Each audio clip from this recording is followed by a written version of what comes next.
Assalamualaikum warahmatullahi wabarakatuh. Sebelumnya saya ucapkan selamat atas keberhasilan Anda yang telah menyelesaikan tahapan seleksi dan pendaftaran, kemudian dinyatakan diterima sebagai siswa di SMK Bakti Karya Parigi. Selamat ya. Perkenalkan, nama saya Dedi Supriyatna. Saya adalah salah satu tenaga pendidik di SMK Bakti Karya Parigi. Mulai hari ini dan seterusnya, saya akan mendampingi Anda pada mata pelajaran pendidikan Pancasila dan kewarganegaraan. Selamat belajar, semoga kita selalu bahagia. Amin. Sebelum masuk pada materi pelajaran, saya akan uraikan dulu berapa lama dan apa saja yang akan kita pelajari di kelas 10. Masa belajar di kelas 10 dibagi menjadi 2 semester. Semester ganjil untuk sebutan semester pertama dan kemudian semester genap untuk sebutan semester kedua. Pada semester ganjil kali ini kurang lebih selama 6 bulan, kira-kira begitu. Di mata pelajaran PKN sendiri ada 4 bab yang akan kita pelajari. Bab pertama, nilai-nilai Pancasila dalam kerangka praktik penyelenggaraan pemerintahan negara. Bab kedua, ketentuan Undang-Undang Dasar Negara Republik Indonesia tahun 1945 dalam kehidupan berbangsa dan bernegara. Bab ketiga, wewenang lembaga-lembaga negara menurut Undang-Undang Dasar Negara Republik Indonesia tahun 1945.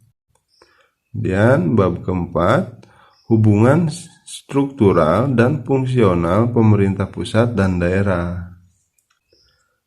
Pada bab 1, nilai-nilai Pancasila dan kerangka praktik penyelenggaraan pemerintahan negara terbagi menjadi 3 subjudul. A. Sistem pembagian kekuasaan negara Republik Indonesia. B. Kedudukan dan fungsi Kementerian Negara Republik Indonesia dan lembaga pemerintahan non-kementerian. C. Nilai-nilai Pancasila dalam penyelenggaraan praktik pemerintahan. Untuk catatan, kompetensi inti dan kompetensi dasar dapat Anda download pada link di deskripsi video ini. Silahkan di-download ya. Nah, pada pertemuan kali ini kita akan belajar bab 1, nilai-nilai Pancasila dalam kerangka praktik penyelenggaraan pemerintahan negara. Subjudul A, sistem pembagian kekuasaan negara Republik Indonesia. Saya akan tetapkan indikator pencapaian kompetensi sebagai acuan bahwa Anda telah berhasil mempelajari serta menguasai materi pelajaran. Apa saja indikator tersebut? Yang pertama, membangun nilai-nilai toleran dan kejujuran dalam praktik penyelenggaraan pemerintahan negara. Yang kedua, menganalisis nilai-nilai Pancasila dalam kerangka praktik penyelenggaraan pemerintahan negara. Yang ketiga, menyaji hasil analisis yang mengenai tentang pengambilan keputusan bersama sesuai nilai-nilai Pancasila dalam kerangka praktik penyelenggaraan pemerintahan negara. Kemudian yang keempat, mengumpulkan hasil analisis yang terkait dengan pengambilan keputusan bersama sesuai nilai-nilai Pancasila dalam kerangka praktik penyelenggaraan pemerintahan negara. Itulah keempat indikator kompetensi yang harus Anda miliki pada pertemuan kali ini. Semangat ya, Anda pasti bisa. Kemudian yang terakhir adalah aspek penilaian. Ada 3 hal yang akan saya nilai pada setiap pertemuan. Apa saja ketiga hal tersebut? Pertama adalah sikap. Sikap dilihat dari konsistensi Anda mengikuti pembelajaran daring pada waktu yang sudah ditentukan. Kedua adalah pengetahuan. Pengetahuan dilihat dari konsistensi Anda menyelesaikan serta mengumpulkan penugasan. Nah, yang ketiga adalah keterampilan. Keterampilan dilihat dari konsistensi Anda berinteraksi pada chatting group khusus dan menuliskan pertanyaan-pertanyaan. Untuk dicatat, chatting group yang dimaksud adalah grup pada salah satu media sosial yang difasilitasi oleh guru mata pelajaran, yakni oleh saya sendiri. Jadi nanti saya akan membuat grup tersebut untuk kita saling sapa, berdiskusi, juga sebagai salah satu sarana pengumpulan tugas. Saya sangat yakin dan percaya Anda adalah para pembelajar yang gigih. Baik, langsung saja kita mulai pembelajarannya. Silahkan Anda perhatikan gambar di samping, siapa saja yang ada pada gambar tersebut. Ya, benar sekali, mereka adalah pejabat negara yang sering kita sebut dengan pemerintah. Pemerintah merupakan salah satu unsur konstitutif atau mutlak berdirinya sebuah negara, selain dari rakyat dan wilayah. Apa sih tugas pemerintah itu? Ada yang tahu? Baik, saya bantu jawab. Pemerintah bertugas menyelenggarakan pemerintahan negara, atau dengan kata lain mengelola kekuasaan negara untuk mencapai cita-cita dan tujuan negara. Pemerintahan Negara Kesatuan Republik Indonesia sebagai pemegang kekuasaan negara terdiri atas dua tingkatan, yaitu pemerintah pusat dan pemerintahan daerah. Dalam arti luas, pemerintahan pusat dilaksanakan oleh setiap lembaga negara yang tugas dan kewenangannya sudah diatur dalam Undang-Undang Dasar serta peraturan perundang-undangan yang lainnya. Kemudian dalam arti sempit, pemerintahan pusat dilaksanakan oleh lembaga eksekutif, yaitu Presiden, Wakil Presiden, Kementerian Negara, dan lembaga pemerintahan non-kementerian. Pemerintahan daerah di Indonesia terdiri atas pemerintahan provinsi dan pemerintahan kabupaten atau kota. Sampai di sini paham ya? Sekarang kita masuk pada sistem pembagian kekuasaan negara Republik Indonesia. Kekuasaan itu apa sih? Ada yang tahu? Baik, saya bantu jawab. Secara sederhana, kekuasaan dapat diartikan sebagai kemampuan seseorang untuk mempengaruhi orang lain supaya melakukan tindakan-tindakan yang dikehendaki dan diperintahkannya. Dalam kehidupan sehari-hari, konsep ini sering sekali diperbincangkan, baik di dalam obrolan di masyarakat maupun dalam berita di media cetak maupun elektronik. Saya kasih contoh ya. Ketika Anda sedang menonton televisi, tiba-tiba orang tua kalian menyuruh untuk belajar. Kemudian kalian mematikan televisi tersebut dan masuk ke kamar atau ruang belajar untuk membaca atau menyelesaikan tugas sekolah. Contoh lain, di masyarakat ada ketentuan bahwa setiap tamu yang tinggal di wilayah itu lebih dari 24 jam wajib lapor kepada ketua RT atau RW. Artinya setiap tamu yang datang dan tinggal lebih dari 24 jam harus lapor kepada yang berwenang. Nah, contoh-contoh tersebut menggambarkan perwujudan dari kekuasaan yang dimiliki oleh seseorang atau lembaga. Apakah negara juga mempunyai kekuasaan negara? Tentu saja negara mempunyai kekuasaan, karena pada dasarnya negara merupakan organisasi kekuasaan. Dengan kata lain, bahwa negara memiliki banyak sekali kekuasaan. Kekuasaan negara merupakan kewenangan negara untuk mengatur seluruh rakyat untuk mencapai keadilan dan kemakmuran serta keteraturan. Terdapat banyak sekali macam-macam kekuasaan itu. Di antaranya, menurut John Locke, sebagaimana dikutip oleh Rianto, bahwa kekuasaan negara itu dapat dibagi menjadi 3 macam, yakni sebagai berikut. Yang pertama, kekuasaan legislatif, yaitu kekuasaan untuk membuat atau membentuk undang-undang. Kemudian yang kedua, kekuasaan eksekutif, yaitu kekuasaan untuk melaksanakan undang-undang, termasuk kekuasaan untuk mengadili setiap pelanggaran terhadap undang-undang. Yang ketiga, kekuasaan federatif, yaitu kekuasaan untuk melaksanakan hubungan luar negeri. Selain John Locke, ada tokoh lain yang berpendapat tentang kekuasaan negara, yaitu Montesquieu. Sebagaimana dikutip oleh Rianto, kekuasaan negara dibagi menjadi 3. Yang pertama, kekuasaan legislatif, yaitu kekuasaan untuk membuat atau membentuk undang-undang. Yang kedua, kekuasaan eksekutif, yaitu kekuasaan untuk melaksanakan undang-undang. Yang ketiga adalah kekuasaan yudikatif, yaitu kekuasaan untuk mempertahankan undang-undang, termasuk kekuasaan untuk mengadili setiap pelanggaran terhadap undang-undang. Pendapat yang dikemukakan oleh Montesquieu merupakan penyempurnaan dari pendapat John Locke.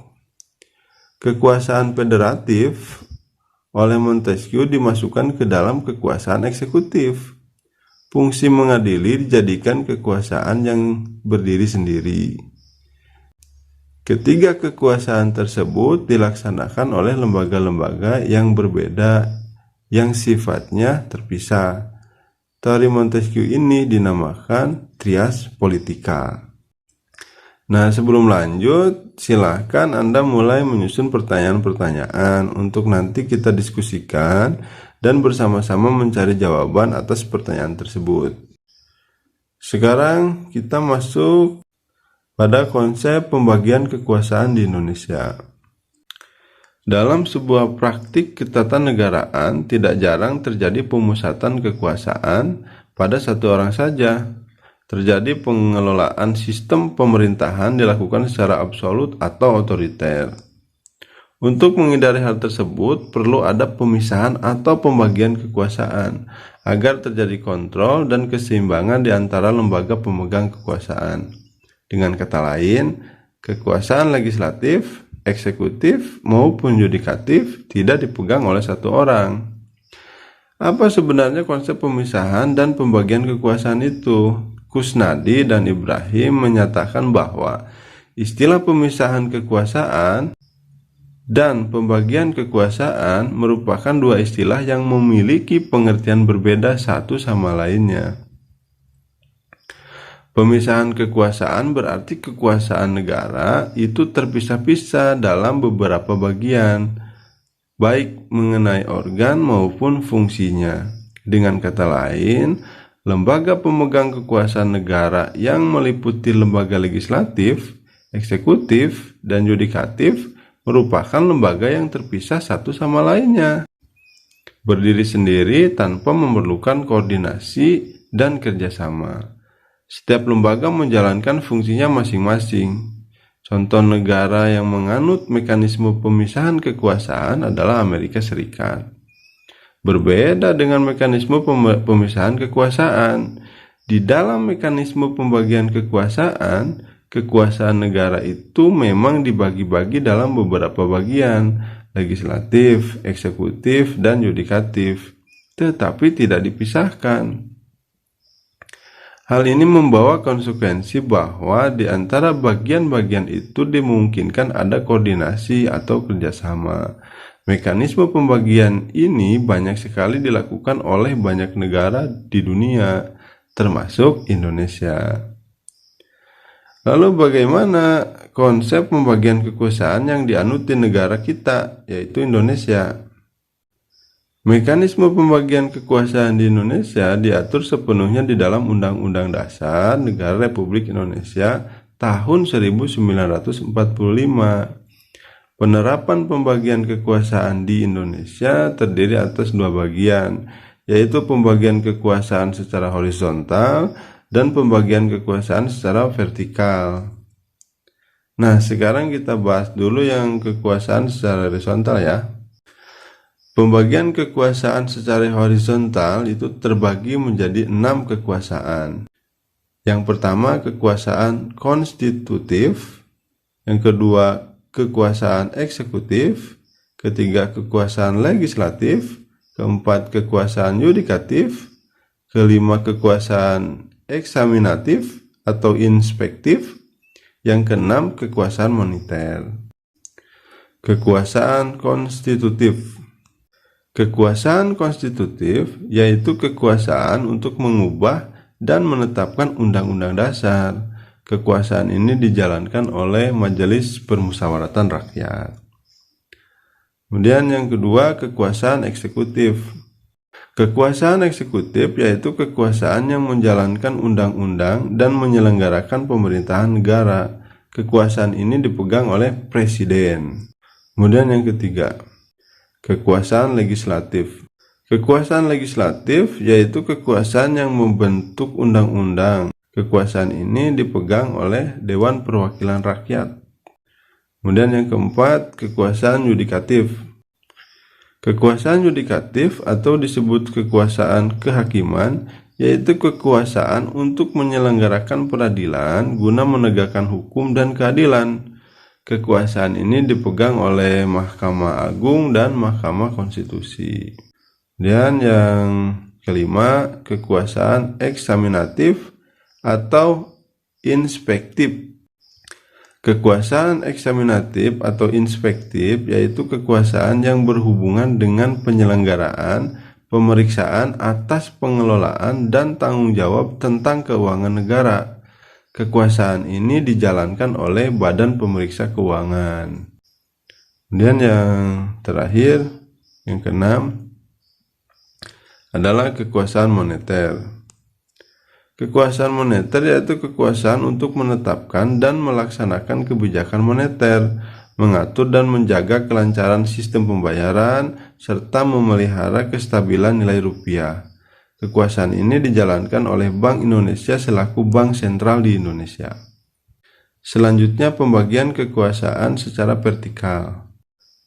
Pembagian kekuasaan secara vertikal merupakan pembagian kekuasaan berdasarkan tingkatannya, yaitu pembagian kekuasaan antara beberapa tingkatan pemerintah.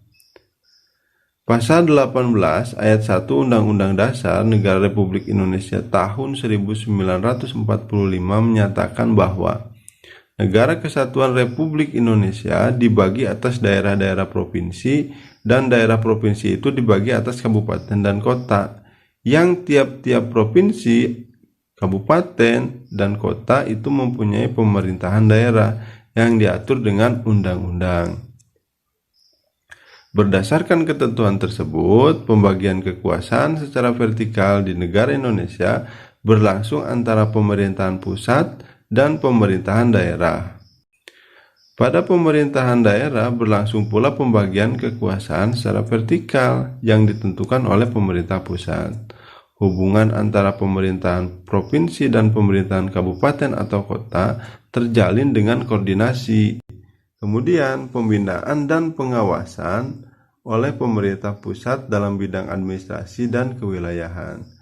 Pembagian kekuasaan secara vertikal muncul sebagai konsekuensi dari ditetapkannya asas desentralisasi di negara Republik Indonesia.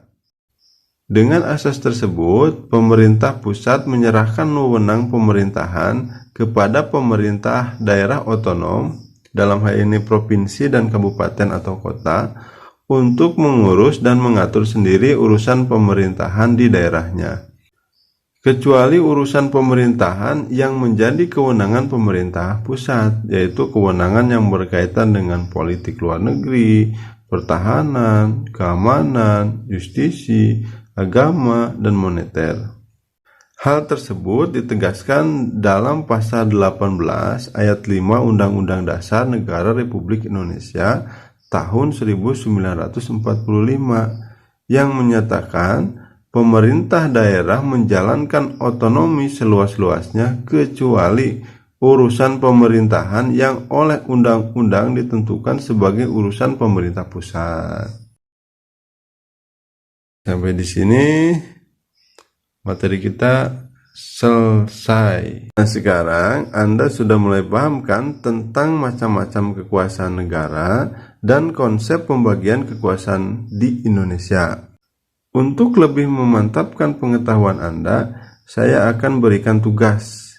Ingat ya, penugasan ini kalian selesaikan kemudian kirimkan pada chatting group yang sudah saya buat. Selamat mengerjakan.